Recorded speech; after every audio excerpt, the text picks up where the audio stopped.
Babert, tutulinis ka pa dyan sa bulok mo ng motor ah. Yung akin kasi, nasa kwarto. Ayaw kong ilabas. Baka malikabukan. Kung sa akin lang motor yan, Bert, hindi ko na ilalabas. Me, yun na yung motor na sinasabi mo? Oo, do. Pangarap ko na motor yan, me. Ay, ikaw nga, matagal ko nang pinapangarap ng motor yan. Marami talagang nangangarap ng ganitong motor. Kaso, napakamahal na ito. Ganda naman nito, me. Panigurado, mahal to. Oo, do. Sinabi ko naman sa inyo eh. Hindi ako bumibili ng pangit. Hindi tulad ng iba dyan. Hanggang pangit lang yung kaya yung budget.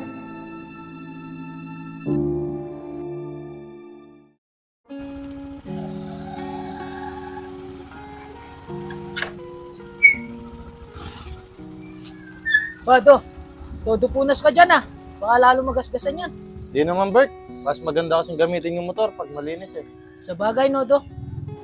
O buti, nakamotor ka ngayon. Kanino yan? Sa akin, Do. Nabili ko. Kahit hindi kagandahan, tulad ng sayo, binili ko na para may pang-service ako. Ba, okay na yan. At least may pang-service ka. Napakasarap sa pakiramdam, no? Nung nakakabili ka ng bagay na pinaghirapan mo. Kaya nga, Do eh. Balang araw, papagandahin ko din to. O, Bert, basta wag ka lang magmadali. Mando, Gilbert. Nandiyan lang pala kayo. Ayun na pala si Jeremy. Napakaganda talaga ng motor mo, no, do? Salamat, me. Nakakatuwa nga din eh. Kasi may motor na din si Gilbert. Ba, oo nga, no? Kaso, puro kalawang. Okay na to, me. Balang araw, papagandahin ko din to.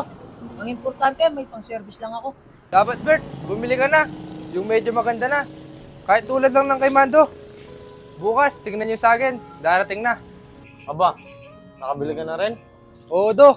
Basta bukas, ipapakita ko sa inyo. Mukhang maganda yan, me ah. Makakapag-stroll na tayo. Basta, Bert, huwag mong ididikit yung motor mo sa motor ko, ha. Baka mahawa ng kalawang, eh. Grabe ka naman, me. Joke lang, ito naman. Basta, me. Dali mo dito bukas ha. Tignan namin. Oo, dadaling ko na lang dito bukas. Do, o itong manubelang to, magkano to? Balak ko na kasi palitan yung akin eh. Mura lang yan, Bert. Sa bagay no, Do, pag nagkapera na lang ako. O, Bert, pag nagkapera ka, tutulungan na lang kita. Madami din kasi akong balak na palitan sa motor ko, Do. Pera na lang yung kulang. Parehas lang tayo, Bert. Marami pa din kulang sa motor ko. Oo nga, Do. Balang araw, gaganda din yung mga motor natin. Bert, ayun pala si Jeremy, oh. Oo nga, no, Do. Bago yung motor niya. Napakaganda. Pangarap ko na motor yan, Do. Pangarap ko din yan, Bert. Ba, me, yun na yung motor na sinasabi mo? Oo, do. Pangarap ko na motor yan, me. Ay, ikaw, me. Matagal ko nang pinapangarap na motor yan. Marami talagang nangangarap ng ganitong motor. Kaso, napakamahal na ito. Alam mo, me, kung sapat lang yung pera ko, ganyan din sana yung bibilin ko eh. Panigurado, di kakayanin ng mga pera mo na bumili ng ganito, Bert. Grabe ka naman, me. Nangangarap lang naman eh. Joke lang naman yun. O sige na, dito na muna ako. Sige, me. Yan kami. Oo.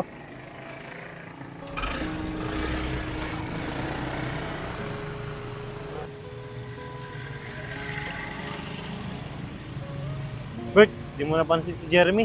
Napakayabang, no? Oo nga, Do eh. Pero, Do, napakaganda ng binili niyang motor, no? Kaya nga, Bert, pangarap ko yun eh. Kaya mo, Do, makakabili din tayong ganun. Sana nga, Bert. Napakasarap sa pakiramdam, no, Bert? Dati naglalakad lang tayo. Ngayon, may sari-sariling mga motor na tayo. Kaya nga, Do eh. Oh, yan. Tawagin mo na si Jeremy. Me! Me! Me! Jeremy! Oh, Gilbert, Mando. Kayo pala. Me, igayahin ka sana namin mag-stroll. Oo nga, me. Subukan natin yung mga motor natin. Naku, gugustuhin ko mas sumama sa inyo. Kaso, hiniram ng pinsan ko yung motor ko eh. Ah, ganun ba? Paano kaya, Do, kung hintayin na lang natin yung pinsan niya para makasama din si Jeremy? Oo. Me, hintayin na lang natin yung pinsan mo dito. Wag na. Wag niyo na akong hintayin. Kayo na lang. Sabi kasi ng pinsan ko, baka gagabayin daw siya eh. Ah, ganun ba, me? Tara, sakay ka na lang sa akin. Total, sidecar naman yung sa akin eh. Wag na, Bert. Nakakayong sumakay sa motor mo eh. Ang pangit kasi. Grabe ka naman, me. Nagmamagandang loob na nga sa'yo si Gilbert. Joke lang yun. Sa susunod na lang ako sasama. O sige, me, ikaw bala. O Bert, tara na. Pero, Do, Ito na kami dito, me. Ano Bert? Ayos na ba yung tindig ng motor ko? Oo do, napakaangas nga eh. Kahit ganyan lang kaangas yung motor ko, pwede na ako. Nga pala do, may bago ako cellphone. Oo nga no, ang ganda. Gusto ko sana do, iPhone, kaso napakamahal pala nun. Oo Bert, mahal talaga yung iPhone. Tsaka pwede na yan Bert. At least may nagagamit ka. Tsaka may nabibili ka sa mga pinaghirapan mo. Oo nga do eh. Ako kaya Bert, kailan makakabili ng cellphone na ganito? Gilbert, Mando, Oh, ito pala si Jeremy. yung ginagawa niyo. Oh Bert to, ito. Tinitignan yung bago cellphone ni Gilbert. Aba, bago nga to ah. Buti Bert, hindi pa iPhone yung binili mo. Marami, hindi ginaya ng budget eh. Sa bagay, hindi mo talaga mabibili yun Bert. Mahal yun eh. Pero at least Bert, nakakabili ka ng cellphone mo galing sa pinaghirapan mo. Alam nyo, nauna lang yung kay Gilbert eh. Pero yung sa akin, baka bukas pa darating. Bami, nakabili ka na rin nata ng cellphone mo. Oo do, ang tagal kasi yung dumating eh. Baka bukas darating na yun. Panigurado me, maganda na naman yung cellphone mo, tulad ng motor mo. Siyempre naman Bert, bibili ba ako ng pangit? Katulad na sa'yo.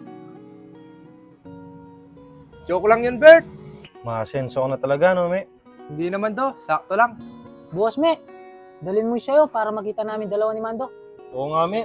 Sige, bukas, dadaling ko para makita nyo. Ano? Ayos na? Medyo ilayo mo papunta dito do. Saan banda? Yan. Gilbert, Mando, Oh, ayun na pala si Jeremy. Bert, do. Ito na yung cellphone ko. Kakadating lang kanina, iPhone 11. Ba, patingin nga. Ganda nga. Oo, maganda yung iPhone na yan. Ganda naman nito, me. Panigurado, mahal to. Oo do, sinabi ko naman sa inyo eh. Hindi ako bumibili ng pangit. Hindi tulad ng iba dyan. Hanggang pangit lang yung kaya yung budget. Grabe ka naman, me. Huwag ka naman masyadong mayabang. Porke bang maganda yung mga gamit mo? Pasensya na ha, kung nayayabangan kayo sa akin. Oo, mayabang ako. Kasi may ipagyayabang ako. Pero kahit na, me, barkada mo kami. Huwag naman sanang ganyan. Pasensya na talaga ha. Sige, alis na ako kung nayayabangan kayo sa akin.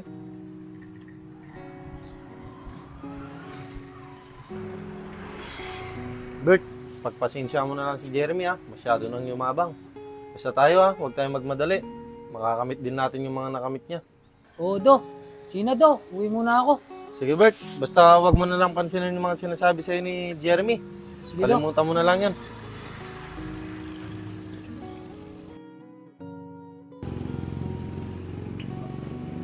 Alam mo do, pag nagkapera ako, papapalit ko lahat ng sira nito. Bert, dodolinis ka pa dyan sa bulok mo ng motor ah. Yung akin kasi, nasa kwarto. Ayaw kong ilabas. Baka malikabukan. Kung sa akin lang motor yan, Bert, hindi ko na ilalabas. Jeremy, grabe ka naman, no?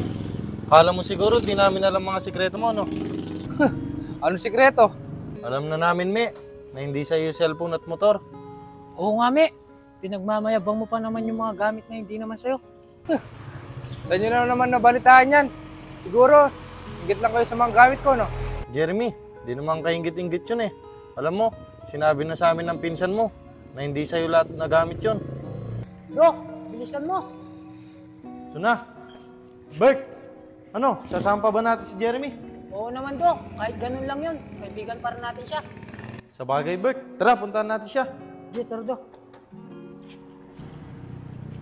Ah, Bert, di ba yun yung motor ni Jeremy? Oo nga no Dok, paano yan Dok? Hiniram na naman ng pinsan niya. Di, tanungin natin kung anong oras niya babalik. Para kung saglit lang siya. Hintayin na natin. Ano Dok? Kuya, di ba kay Jeremy po motor yan? Hiniram niyo na naman po ba? Yayayain po sana namin siya mag-stroll. Tatanong po sana namin kung anong oras niyo po ibabalik. Para kung sandali lang po kayo. Hintayin na po namin siya. Alam nyo, ayaw kong ipaya yung pinsan ko. Kaso sa ginagawa niyang ito, ipinagyayabang niya yung mga gamit na hindi naman sa kanya. Sa katunayan nito, sa akin talagang motor to. Basta San, mamaya, bayaran mo muna sana ako sa motor mo. Masyado na kasi ako niyayabangan ng mga kaibigan ko eh. Tsaka ako na lang yung walang motor sa kanila. Sige, San. Wala na akong problema sa akin yun. Basta, San, ingatan mo na lang itong motor ko, ha. Alam mo naman na mahal ko itong motor ko. Oo, San. Akong bahala. Iingatan ko yung motor mo. Ipapakita ko lang naman sa mga kaibigan ko na kaya ko din bumili ng motor para din na nila ako yabangan. Ano, San? Pagmamayabang mo itong motor ko na hindi naman sa'yo? Oo, San. Masyado na kasi mayayabang yung mga kaibigan ko eh. O sige, San. Ikaw bahala. Naawa naman ako sa'yo. Sige na. Dito na ako. Sige, San. Kunin ko na lang yung motor sa inyo mamaya. O sige. Hindi ko nga alam sa sarili ko eh. Kung bakit ko pinayagan na pagmayabang niya yung gamit na hindi naman sa kanya. Sana, pagpasensyahan nyo na lang yung pinsan ko. Pati ba yung cellphone na pinagyayabang niya, kuya? Sa'yo din po ba yun? Yung iPhone. Oo, sa akin din yun. Niram niya sa akin eh. San? Oh, San? San? Pwede ba akong makairam ng cellphone mo? Oh, anong gagawin mo naman sa cellphone ko, San? Yung kaibigan ko kasi, San. Iyabangan na naman ako. May bago kasi siyang cellphone. Pero San, di ba? Pinagyabang mo na yung motor ko. Pati ba naman to cellphone ko? Masyado kasing mayayabang yun, San eh. Sige, San. Ito, ayaw naman kita mapahiya. Salamat, San ha. Babalik ko na lang ito mamaya sa'yo. Sige, San. Walang problema. Sige, San. Pasok muna ako sa kwarto mo. Sige, San. Sige, kuya. Salamat. Ngayon, alam na po namin ang totoo. Basta, pagpasensyahan nyo na lang yung pinsan ko, ha. Opo, kuya. Salamat po. Bert, Sige. tara na. Me, huwag kang magyabang. Kung wala ka naman ipagyayabang, kumilos ka ayon sa estado ng buhay mo. Oo nga, me. Di naman importante yung manghiram ka para lang maipagmayabang ka. Ang importante, kahit pangit yung gayet mo, basta pinaghirapan mo. Pasensya na kayo ha. Mando, Gilbert. Nakakaingit kasi kayo eh. Kasi kahit gaya lang yung buhay nyo, ibibili nyo yung mga bagay na gusto nyo. Wala ka naman dapat ikaingit, me. Bagkus, gawin mo kaming inspirasyon para sa susunod, ikaw naman ang makabili. Tama si Mando, me. Saka alam mo, me, sarap sa pakiramdam na yung pinagmamayabang mo, galing sa pinaghirapan mo. Pasensya na talaga kayo. Sana sa nangyaring ito, kaibiganin nyo pa rin ako. Kahit na niyabangan ko kayo sa mga bagay na hindi naman akin. Oo, me. Wala yun. Basta, me, tandaan mo, huwag magmayabang kung wala naman ipagmamayabang. Oo, tatandaan ko yan. Saka maraming salamat sa inyo ha. Dahil tinanggap nyo pa rin ako bilang kaibigan nyo.